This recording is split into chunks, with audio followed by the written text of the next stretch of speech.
Sidoarjo, Surabaya, Malang Kabupaten, Gresik, itu angkanya tinggi. Kenapa? Karena masyarakat sudah memiliki kepercayaan. Mereka ada trust untuk melaporkan. Jadi layanannya jalan berarti. Ya, Coba lihat daerah-daerah lain, kecil.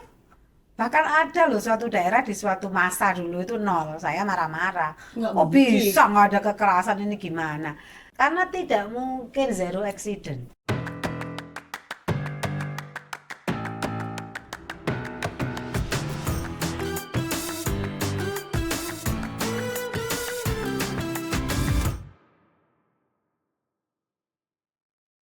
Membuka ruang dialog yang memantik pikir, mengajak kita waspada demi masa depan yang ideal. Halo pemirsa, podcast Suara Jatim kembali hadir. Kali ini kita membahas perlindungan anak dan perempuan di era digital. Pemirsa, kita tahu dunia digital hari ini bergeraknya begitu cepat ya, bahkan lebih cepat daripada kesiapan sistem perlindungan sosial kita. Di balik kemudahannya, kemudahan teknologi, ruang digital kini menjadi medan baru untuk berbagai bentuk kekerasan terhadap perempuan dan anak, mulai dari perundungan online, kemudian doxing, eksploitasi seksual, kemudian hingga perdagangan anak. Ini bisa dilakukan melalui platform media sosial. Kita nggak bisa lagi menganggap ini ancaman yang kecil ya pemirsa, karena pergerakannya begitu masif dan lebih cepat daripada pemahaman kita sebagai manusia. Ini adalah realitas yang perlu kita hadapi dan tampaknya negara harus hadir bagaimana memperketat melindungi perempuan dan anak di era digital kali ini. Sudah bersama saya, anggota DPRD Provinsi Jawa Timur Komisi E, Ibu Hikmah Bafaki. Assalamualaikum Bu Hikmah. Waalaikumsalam Mbak Linda, apa Sehat kabar? Ibu? Sehat, Alhamdulillah Alhamdulillah. baik. Ibu, kita berbicara ini tampaknya yang bersinggungan dengan Ibu sehari-hari. Ya, Kita tadi sebelum tapping sempat bercerita Bu Hikmah bahwa sebelum kita melakukan kegiatan hari ini ada diskusi terkait anak-anak dan perempuan. ya di kantor layanan saya. Jadi kita punya yayasan yang menangani perempuan dan anak korban kekerasan. Hmm. Kopatara, Komunitas Pelindungan Perempuan dan Anak Nusantara. Hmm. Yayasan nirlaba yang bergerak untuk melindungi perempuan dan anak korban kekerasan. Tadi itu lagi mau merapikan web gitu ya, karena kan kita sudah banyak melakukan sesuatu tapi kita belum pernah punya web yang terstandar gitu. Belum proper. Diskusinya belum proper karena tergilas oleh kesibukan.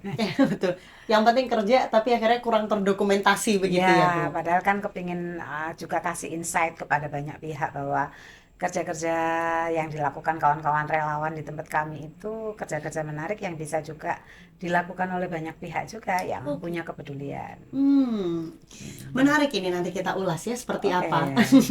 Bu, tapi kalau kita berbicara soal kondisi di Jawa Timur, sebenarnya seberapa serius isu ini perlu kita perhatikan? Kekerasan secara umum di Jawa Timur angkanya itu naik tidaknya itu di angka yang fluktuatif ya. Oke. Laporan terakhirnya begitu. Jadi eh secara sejumlah kasus di 2025 terlaporkan di aplikasi Simponi. Jadi Kementerian PPPA, Perlindungan Perempuan dan Anak Republik Indonesia itu punya aplikasi pelaporan data kekerasan seksual, bukan kekerasan seksual, kekerasan pada perempuan dan anak, apapun jenisnya, ya namanya aplikasinya Simponi. Simponi. Di Jawa Timur tahun 2025 yang terbukukan itu 2175. Di tahun 2025 ini saja, Bu. Ya, 2025 kemarin. Ya. Dan itu belum nyampe di Desember ya. Karena ini data ini muncul kalau nggak salah Agustus. Jadi di bulan ke-8 itu sudah di angka 2175. Itu all kekerasan, belum yang kekerasan berbasis gender online ya, sedang Ya. kita bahas. Jadi yang laki-laki sebagai korban itu 495, yang perempuan 1861. Jadi 3 kali lipat ya. Ya. 2,5 kali lipat lah perempuan yang mengalami kekerasan. Nah, situasi ini fluktuatif. Kalau dibilang apakah hanya segitu? Enggak banget. Makanya saya mau bilang ini Fenomena gunung es ya. ya. Jadi angka ini adalah angka yang terlihat di permukaan dan kebetulan terlaporkan. Jadi yang masuk ke Simponi itu terlaporkan ke siapa? Bisa ke aparat penegak hukum, bisa juga yang tidak litigasi, tidak mengambil jalur hukum, Oke. tapi terlaporkan ke yayasan kayak kami ya, Pemerhati Perempuan dan Anak, Women Crisis Center, LPA ya, Lembaga Pelindungan Anak, maupun ke lembaga-lembaga pelindungan perempuan anak milik pemerintah. Atau ada Puspaga, ada UPT-PPT, sebelumnya namanya P2TP2A ya, dan banyak lembaga-lembaga lain. Itu dikumpulkan dalam aplikasi Simponi ini. Nah, sekali lagi ini fenomena gunung es. Yang menariknya begini, Belinda. Di kabupaten kota yang layanannya berjalan dengan baik, angkanya meninggi. Sidoarjo, Surabaya, Malang Kabupaten, Gresik, itu angkanya tinggi. Kenapa? Karena masyarakat sudah memiliki kepercayaan. Mereka ada trust untuk melaporkan. Jadi layanannya jalan berarti. Coba lihat daerah-daerah lain, kecil. Bahkan ada loh suatu daerah di suatu masa dulu itu nol. Saya marah-marah. Kok bisa nggak ada kekerasan, ini gimana? Setelah kita marah-marahin itu, tahun berikutnya sudah mulai muncul. Selalu untuk urusan kasus kelompok rentan, kalau tidak dilayani tidak muncul angkanya. Prevalensi HIV/AIDS contohnya tidak akan muncul kalau tidak ada suntik ARV, pemberian ARV atau suntik, tidak ada. Mereka nggak akan percayalah untuk menunjukkan dirinya. Ada layanan, mereka ada trust, lalu mereka melaporkan dan data masuk gitu. Jadi itu selalu bersinggungan. Kadang-kadang kan kepala daerah itu malah malu kalau daerahnya terekspos punya banyak problem perempuan dan anak. Ada kayak seperti itu ya, Bu? Banyak, saya yang salah paham. Malah kita membalik. Terima kasih ya, datanya muncul saatnya dilayani.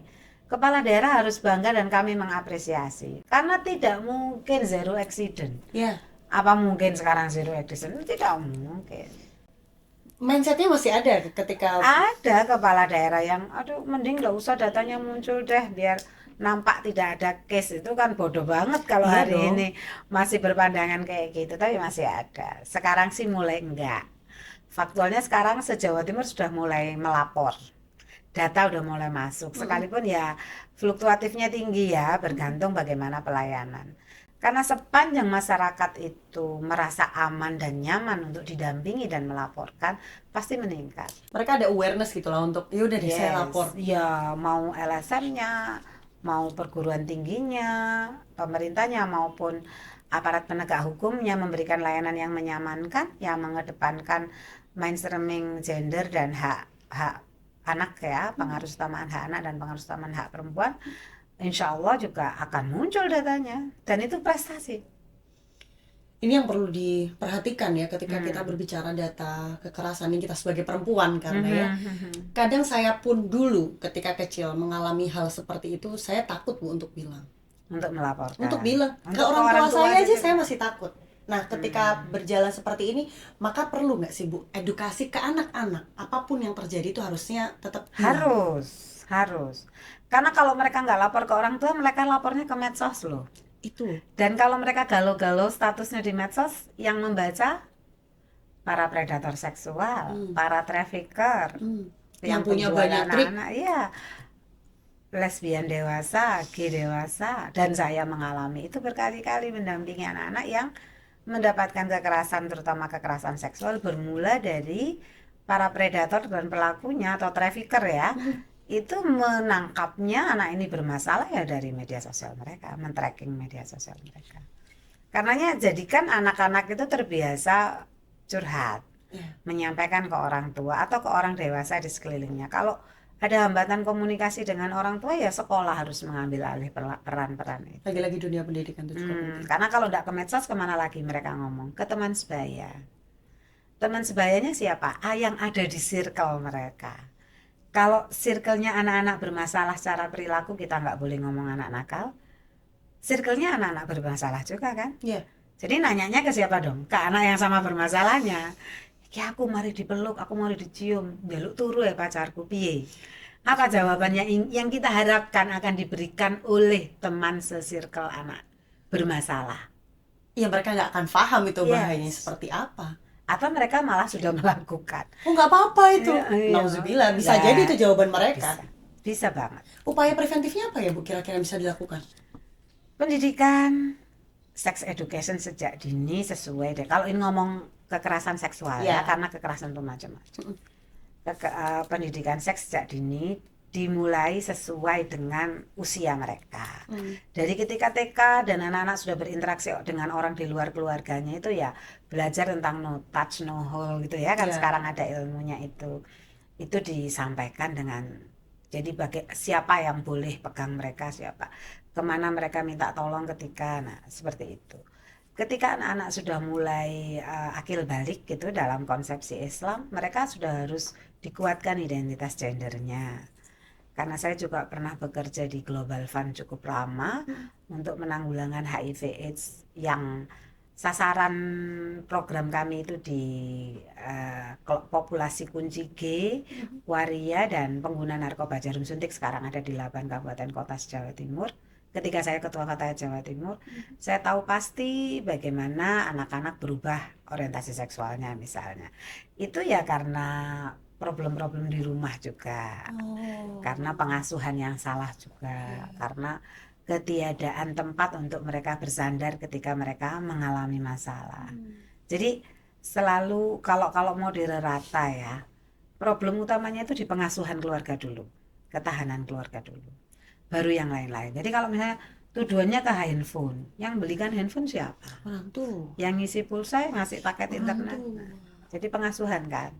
Kalau keluarga beres, insya Allah yang lain mudah. Ya. Tapi kan tidak semua keluarga beres nih, maka substitusinya komplementerinya bukan komplementari, utami juga ya, sekolah. Bagaimana sekolah menjadi keluarga kedua yang menghangatkan anak-anak yang kedinginan ini, Ya. kedinginan dari kasih sayang Iya. ini. Kira-kira itu konsepsinya. Oke, Ibu tadi sempat disinggung datanya begitu besar di Jawa Timur, lebih Iya. dari 2000, itu pun yang tercatat hingga bulan Agustus. Bisa dipetakan nggak sih Bu, titik paling rawan itu sebenarnya ada di mana? Di rumah tangga. Kasus terbanyak itu di keluarga. KDRT kan berarti. Oke. KDRT munculnya bisa macam-macam. Di yayasan saya tahun 2017 itu pernah menangani pada 2 bulan yang sama. Kok 2017? 2023. Baru 2 tahun yang lalu. 2 tahun yang lalu. Menangani 3 anak yang diperkosa ayah kandungnya. Salah satunya hamil. Disertasi saya sekarang yang tidak selesai-selesai. Resiliensi anak perempuan korban kekerasan seksual. Saya sudah dapat 16 responden. Kalau nggak salah 5 atau 7 diantaranya itu yang diperkosa bapak kandung. Sebagiannya hamil dan sudah melahirkan. Artinya kalau itu kan kekerasan yang tingkat paling absolut ya, kekerasan seksual sampai hamil itu kan kekerasan yang absolut. Kalau lebih absolut lagi mungkin dibunuh begitu ya, lebih mengerikan lagi. Yang levelingnya lebih kurang dari itu, misalnya mengalami pencabulan, mengalami bullying, mengalami trauma psikis yang luar biasa, itu juga banyak. Dan area paling banyak itu rumah tangga dulu, baru pendidikan, baru masyarakat. Oke. Aspek apa Bu yang bisa menggambarkan akhirnya ini terjadi? Apakah ini karena perkembangan teknologi saat ini, atau mungkin sempat kita singgung sebelumnya rendahnya literasi, sehingga kayaknya semakin kesini semakin marak kekerasan ini terjadi? Saya ada yang mengatakan ekonomi, tapi saya nggak percaya. Jadi kalau ekonomi selalu menjadi kambing hitam gitu. Misalnya gini, saya pernah bekerja juga di isu HIV untuk area prostitusi ya, bekerja dengan prostitut. Itu pernah ketika masa saya masih sangat muda, ngitungin kondom yang mereka pakai semalam berapa, pelanggannya berapa, pakai kondom apa enggak dan sebagainya. Memastikan mereka di tracing darahnya 3 bulan sekali dan sebagainya. Itu pernah saya menjalani itu. Dalam satu lokalisasi prostitusi misalnya, taruhlah ketika tahun berapa ya, 2011an mungkin ya, di Kebobang Malang masih ada itu. Saya ingat banget jumlahnya prostitutnya 31. Ketika saya ajak ngobrol dalam workshop kecil, dari 31 itu 30 prostitut pekerja seks mengaku mengalami KDRT. Itu yang menjadi dasar mengapa mereka melarikan diri ke dunia kelam ya, menjadi pekerja seks. Cuman pertanyaan mendasarnya begini, apakah ketika perempuan mengalami kesulitan, termasuk kekerasan dan himpitan ekonomi, selalu larinya harus jadi prostitut? Kan enggak. Itu pilihan bebas.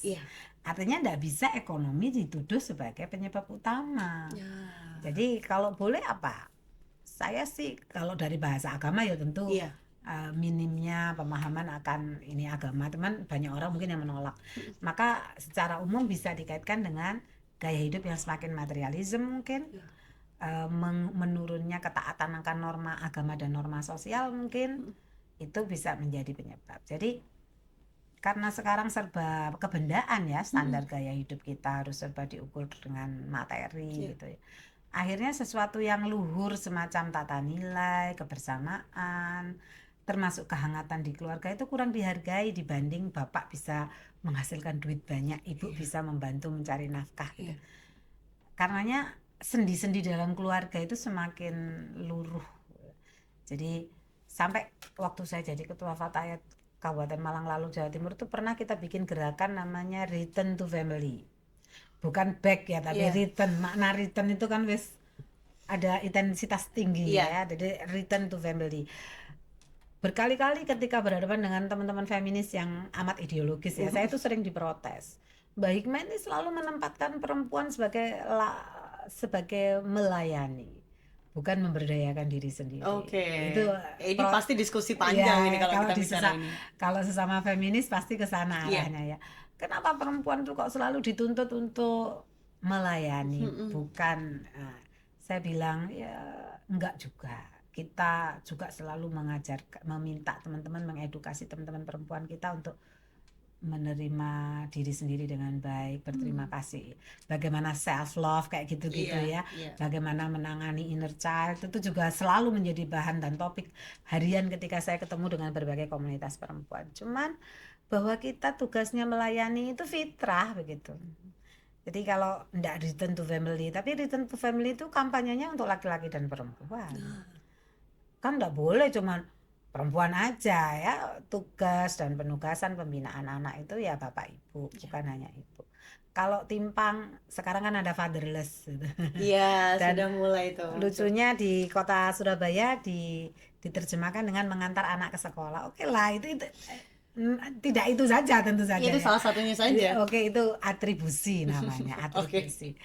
Fatherless tentu tidak itu saja. Cuman profil orang tua laki dan perempuan yang betul-betul memberikan pengasuhan yang tepat itu pondasi terhebat. Anak-anak kita menjadi lebih resilient ketika attachment-nya kuat sejak di kandungan sampai mereka lewat 12 tahun lah ya, ketika masa menanamkan nilai-nilai secara psikologi tumbuh kembang anak itu terlewati. Itu kalau attachment-nya dengan orang-orang dewasa di sekitarnya, terutama orang tua kuat, itu resiliensinya juga kuat. Jadi kalau kena masalah, digoda pacare, dipeluk-peluk pacare, dia itu punya keberanian untuk menolak. Sekalipun bilang, kamu berarti nggak sayang, dia punya keberanian untuk mengatakan, bukan begitu sayang itu. Kenapa dia punya keberanian? Karena resiliensinya kuat. Kenapa resiliensinya kuat? Karena attachment-nya kuat. Nah ini kan attachment kepada anak-anak ketika dalam kehamilan maupun setelah mereka lahir sampai 12 tahun. Masa-masa awal hidupnya itu tidak mungkin terjadi dengan baik dalam keluarga yang runtuh fungsi-fungsinya, runtuh fungsi sebagai istri, sebagai suami, runtuh fungsi sebagai bapak dan ibu dalam relasinya juga. Nah ini yang jadi PR kita. Jadi saya sih penyelamatan keluarga itu nomor 1, number 1. Kalau boleh mengusulkan ke presiden daripada menteri apa, mending menteri kesejahteraan keluarga. Kalau bisa darurat ya, itu. Iya. Darurat itu, masya Allah darurat. Kondisi sekarang kayaknya kita urgennya ke sana, Bu. Iya, karena memang dan ini menjadi beban negara juga loh. Iya enggak? Iyalah. Iya. Ketika generasinya tiba-tiba menjadi generasi yang misbehave ya. Penuh dengan perilaku yang bermasalah gitu. Jadi beban negara enggak? Ya pastilah. Saya dalam 3 hari ini sudah dicurhati 2 ibu yang anaknya ditangkap polisi karena narkoba. Dan anaknya udah dewasa. Yang satu sudah punya anak, yang satu sudah 24 tahun belum berumah tangga, anak laki-laki. Susah kan? Jadi ya beban keluarga ya beban negara juga. Ini yang kemudian Why gitu. Akar masalahnya di mana? Keluarga. Keluarganya tidak memiliki ketahanan.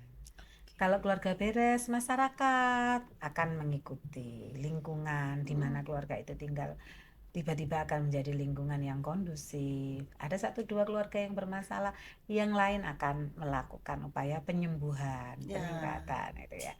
Itu kalau keluarga-keluarganya baik-baik saja. Dan itu kalau sudah jadi ekosistem yang baik ya Bu. Nah, akhirnya seperti itu. Nah, kalau kita masuk ke peraturan secara regulasi Bu, sebenarnya sudah ada nggak sih Bu aturan yang mengatur perlindungan terhadap perempuan dan anak dulu? Kita belum masuk ke dunia digital ini.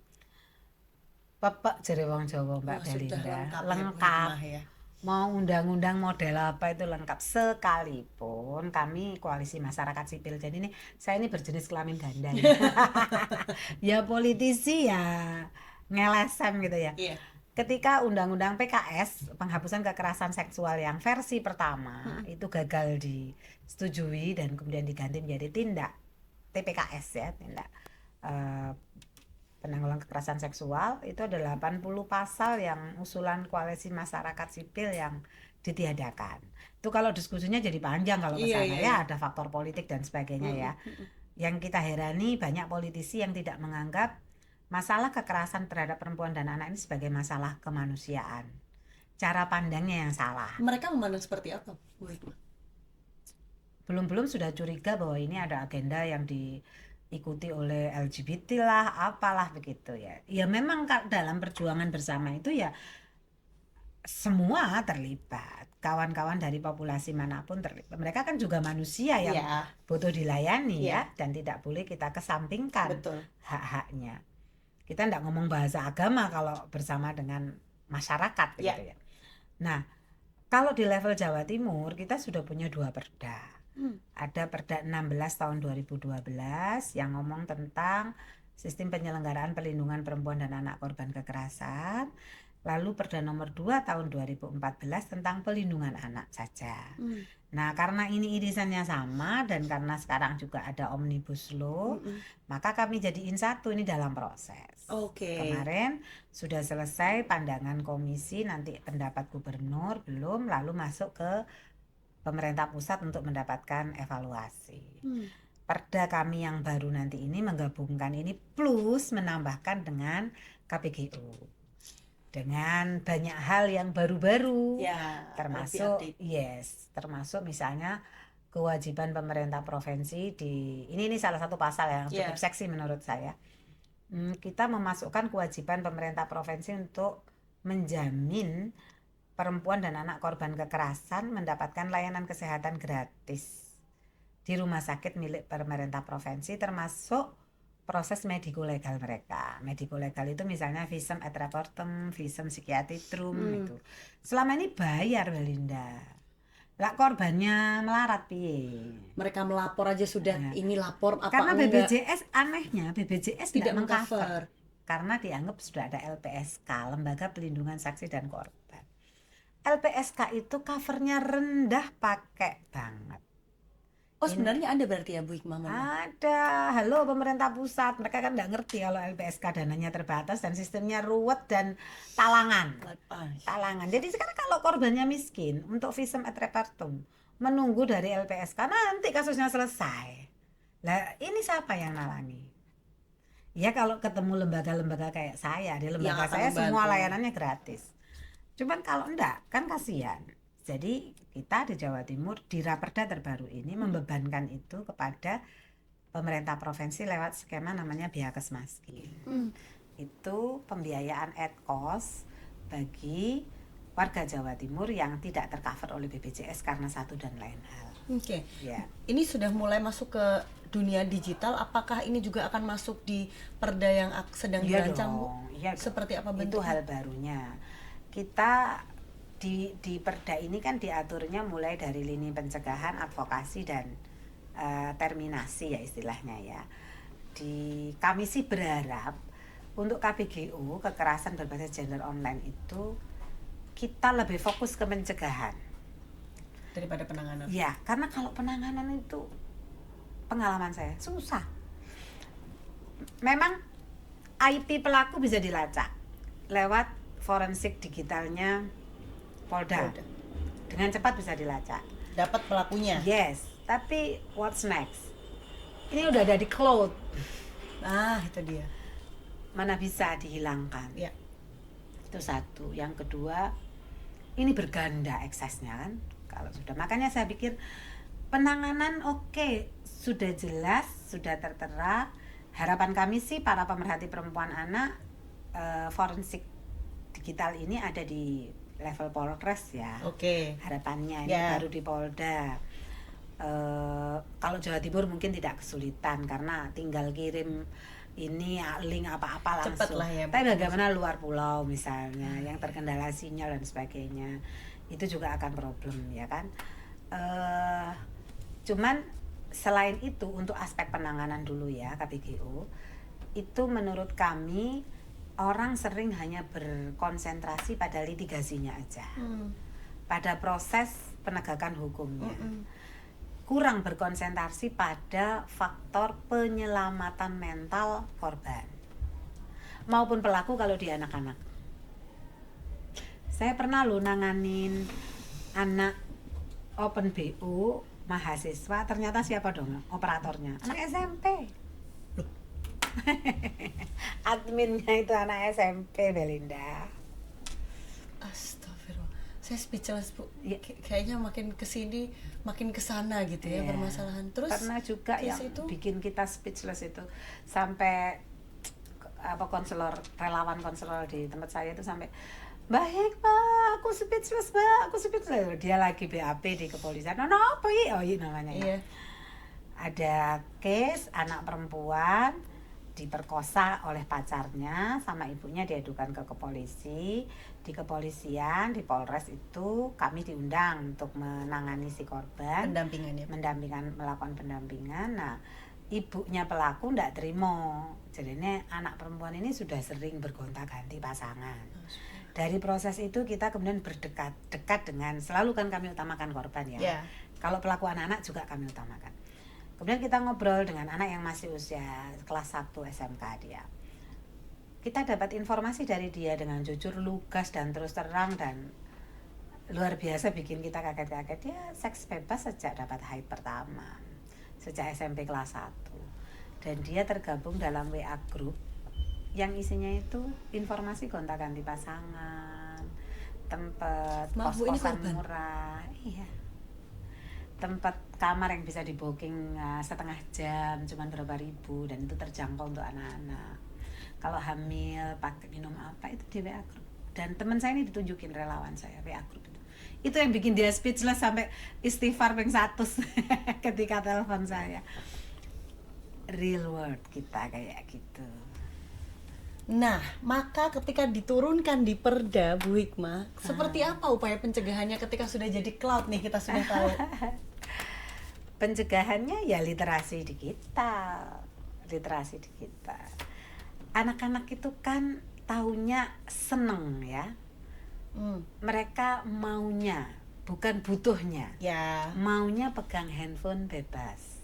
Maunya nggak dibatesin. Mau upload apa, mau buka link apa, maunya mereka. Tapi kita kan orang dewasa di sekitar anak-anak wajib menekankan bahwa ketika mereka pegang ini, yang kalau kami para pemerhati anak itu bilang ini setan gepeng ya. Iya. Kalau sudah dipercaya untuk pegang setan gepeng ini, harus ada tanggung jawab yang menyertai kan.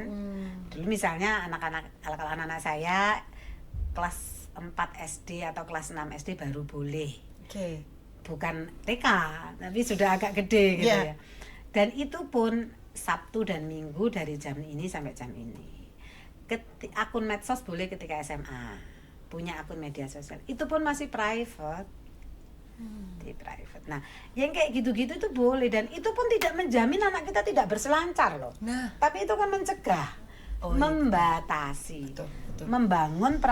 Membangun attitude tanggung jawab itu adalah mendidik anak-anak mematuhi batasan. Jadi kalau ya apa sih pendidikan tanggung jawab itu, orang tua kan sering tanya ketika saya kasih materi parenting ya. membangun konsepsi tentang batasan. Oke, kamu boleh belajar musik, kamu boleh, tapi batasannya ini. Dan itu dikomitmenkan. Oke, orang tua jadi panglima, jangan dikit-dikit apapun yang diminta anak-anak, oke, apapun demi kasih sayang. Rusaknya itu justru dari situ. Masih mungkin nggak sih Bu kita perbaiki? Mungkin. Sambil minum ya. Iya. Keserot ini.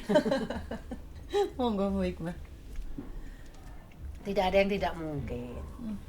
Banyak psikolog menyampaikan kita harus jadi panglima bagi anak-anak kita. Anak-anak itu dalam pengertian ya guru, ya orang tua, ya. Jangan jadi lilin. Kalau lilin kan menerangi, lama-lama habis gitu ya. Terus bekerja untuk anak dari pagi sampai sore. Maka seharusnya jadi Panglima. oke. Ya, kita ini fasilitator, pendorong, nge-push mereka dengan bahasa yang penuh kasih sayang untuk mereka berkembang optimal dalam versi mereka. Ya, ini yang kadang-kadang kita lupa kata dalam versi mereka ya. Nanti Belinda kalau udah jadi ibu jangan lupa anaknya jangan diminta pinter matematika, pinter ini, pinter dulu Belinda enggak pinter semua mata pelajaran iya, kan? betul. Oke, kasih mereka kesempatan untuk menemukan apa potensinya sambil disesuaikan dengan mungkin rule dalam keluarga, mungkin keluarga masing-masing punya rule, masing-masing punya tata nilai.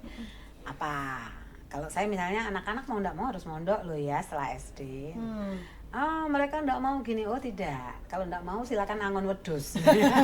Bahasanya gitu ya Bu. Ini kekerasan enggak? Ini rule keluarga. Ya. Ini batasan yang kami mintakan. Itu hak kami sebagai orang tua. Betul. Saya begitu. Tapi sejak kecil diperkenalkan lingkungan pondok itu asik loh, ini loh, supaya mereka tidak merasa itu jadi beban yang berlebihan. Itu satu contoh saja. Dan saya juga tidak merasa jadi ibu yang sudah beres juga sih. Ya pasti juga 4 anak saya punya 1, 2, 3 kali, 4 kali atau lebih pasti punya masa dan itu wajar. Dan itu wajar. Cuman ketahanan keluarga itu kan sering saya sampaikan bukan keluarga tanpa masalah. Tapi keluarga yang mampu mengelola masalah dengan cara terbaik. Yang paling baik dengan resources yang dimiliki sendiri. Kalau tidak bisa dengan resources sendiri ya minta tolong. Dalam Al-Quran disebut hakam gitu ya. Di negara ada fasilitator pendamping PKH lah, apalah apa. Ada guru, ada wali asuh, ada wali kelas. Itu boleh dimintain orang-orang yang kita percaya. Itu seperti itu. Oke. Tadi Bu berfokus pada KBGU tadi ya? Iya. Kemana-mana lagi kita? Nggak apa-apa Bu. Tapi memang relate gitu loh dengan obrolan kita. Kondisinya akan selalu bersinggungan. Bu, kalau tadi disinggung ada penanganan, pencegahan, kemudian pengawasan. Pencegahan dulu. Oh ya, penanganan dan terminasi. Terminasi itu sudah melalui fase trauma untuk korban ya. Oke. Tapi kan harus ini kalau hamil harus seperti anaknya apa? gimana, Oke. sekolahnya harus lanjut itu wajib. Kalau di Kopatara, di yayasan saya dan dimanapun mestinya wajib. Selama masih usia sekolah wajib. Dari 3 tahap ini kira-kira yang saat ini di provinsi kita yang masih lemah tahap mana Bu? Pencegahan. Semua tahap sih, tapi yang paling penting itu pencegahan sayang. Penanganan oke lah, sudah banyak yang melakukan sekalipun dengan standar yang berbeda-beda ya. Di yayasan saya yang saya miliki juga belum sangat terstandar. Karena memang banyak kendala, banyak hal ya. Kadang di tengah jalan lost follow up ya, karena tiba-tiba korban oleh ibunya dibawa kemana. Padahal litigasi hukumnya belum selesai, masih proses peradilan dan sebagainya. Hingga kita tidak bisa memantau pasca traumanya kayak gimana gitu ya. Ada banyak hal kan, pertimbangan tetap kan hak pertamanya di orang tua kalau dia masih anak-anak. Kalau dia perempuan dewasa biasanya belum sudah menutup diri, mengclose. Semula terbuka tiba-tiba menutup diri. Jadi kan para badis ya, para konselor itu kan harus benar-benar ngerti strategi untuk tetap tidak lose follow up. Itu sampai masa terminasi tadi. Nah, kalau mau dibilang yang mana yang lemah, pencegahan.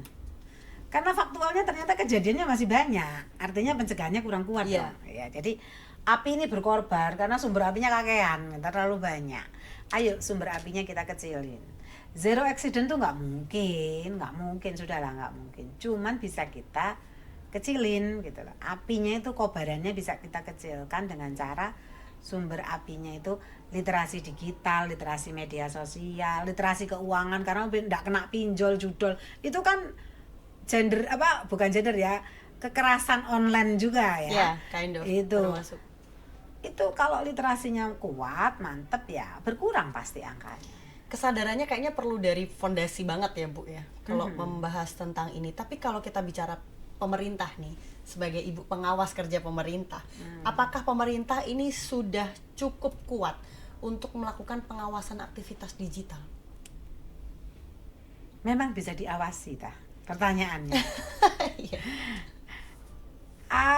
Apapun yang dilakukan oleh Kementerian Kominfo, Komdigi namanya sekarang ya, itu tidak akan bisa 100% menghalangi konten porn terakses oleh warga, Anak-anak misalnya. termasuk anak. Ya. Ya barikadenya harus berlapis begini kan. Loh kita harap pemerintah terus yang memberikan fasilitas anak-anak itu, keluarga.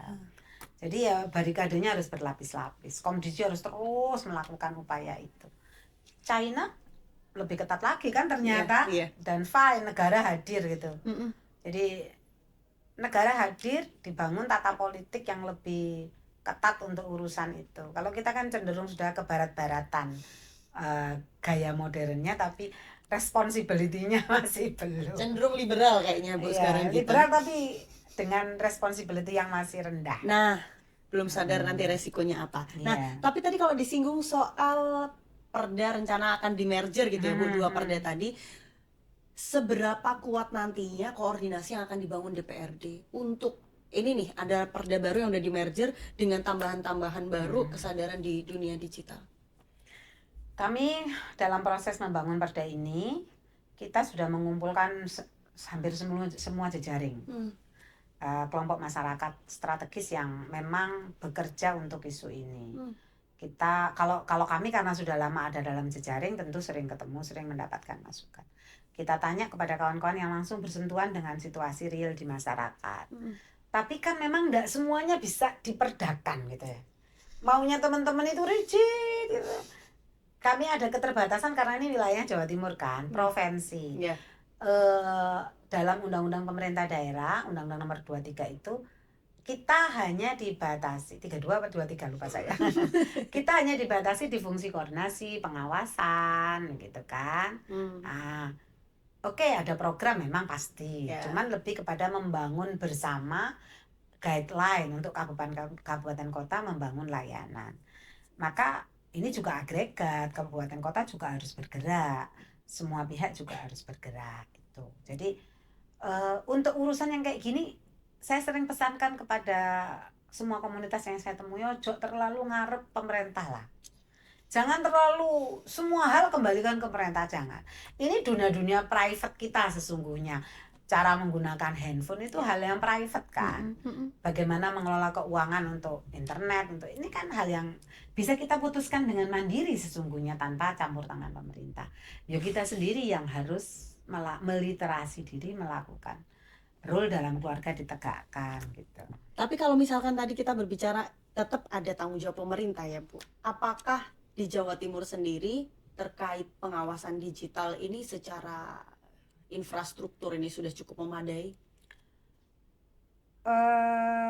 Apa bagian forensik di Polda itu bagus kerjanya menurut saya, cepat. Saya kalau ngadu IP-nya cepat ketemu gitu. Tapi what's next-nya itu loh.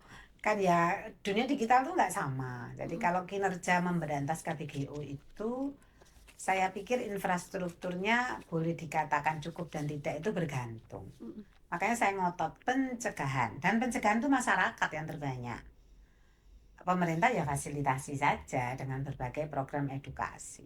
Oke. Nah, kita berbicara masyarakat Bu, ini sebagai langkah pencegahan disinggung pintu utamanya garda pertama ada di keluarga. Keluarga. Kesiapan SDM kita kondisinya seperti apa sih Bu sebenarnya sekarang? Saya sering guyonan gini. Kita yang orang dewasa saja kadang kebablasan menggunakan ini ya, menggunakan gadget dan tidak ngerti ada pertanggungjawaban moral ketika gosip di ruang-ruang publik karena nggak nyadar gitu loh. Iya, iya, iya. Dipikir nggak akan ada yang tahu pakai handphone, ternyata keliru ke ruang Publik. komunitas ya, Mm-mm. WA grup dan sebagainya. Kita yang orang dewasa aja nggak ngerti batasan, apalagi anak-anak yang secara psikis, secara mentality memang belum terbangun kesananya. Jadi ya mau ndak mau memang literasi itu harus ke semua segmen. Kalau misalnya gini, orang tua ayolah kalau bisa berkawan sama anaknya di media sosial. Aku mencoba berteman dengan anakku ya di unfollow terus. Ada case nyatanya di sini Kun. kalau kalau anak saya yang pertama itu ya tak unfollow lah bunda gitu. Iya, iya, Tapi iya. dia udah cukup dewasa ya. Ya untuk memilah mana yang benar dan salah. Cuman kan gini, intinya kan ayolah tiap keluarga pasti punya cara mendekati anak-anak masing-masing. Dan cara masing-masing keluarga itu pasti juga disesuaikan dengan situasi unik anak-anaknya ya. Intinya ya anak-anak kita itu nggak sama dengan kita dulu. Mereka udah lahir procot itu sudah di dunia digital ya. Jadi kalau saya itu guyon kalau pegang handphone terus anak saya bilang nggak usah yang mahal-mahal bunda, pasti nggak, paling dipakainya cuma WhatsApp gitu kan, Iya. atau laptop gitu. Relate kayaknya itu semua Iya. orang tua. Saya juga bilang gitu ke orang tua saya. Di ini bunda nggak akan meledak gitu. Itu ya, betapa cepatnya anak-anak kita yang lahir di dunia digital itu untuk menyesuaikan diri dengan semua yang serba digitalize, hingga kita yang tua-tua ini tertatih-tatih ngikutinnya gitu loh. Maka yang harus kita lakukan ya panglima Ya. kita panglima tegakkan itu. Kita punya aturan yang baik untuk Iya. anak gitu ya Bu. Bu Hikmah, apa pesan untuk masyarakat, pemerintah, termasuk komitmen DPRD untuk mencegah kekerasan di dunia digital saat ini? Ya, SafeNet itu di tahun 2025, awal 2025 saja sudah melaporkan ada 1698 aduan yang masuk ke mereka ya. Ini lembaga yang menangani KTGO. Ya. Ya. Itu baru berapa bulan ya. Ya.